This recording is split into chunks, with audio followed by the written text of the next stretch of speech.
আমরা হচ্ছে স্কুল যেহেতু ছুটি বাচ্চাদের, সেই সময়টা আমরা কাজে লাগালাম।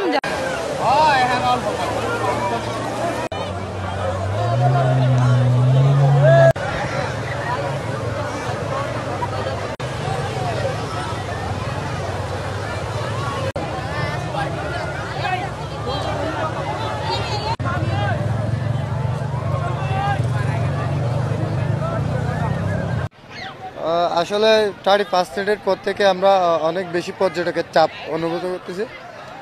পাশাপাশি পানিতেও অনেক বেশি পর্যটক। তো সব মিলিয়ে আমরা 3 বিচে 7 জন লাইফগার্ড কাজ করি।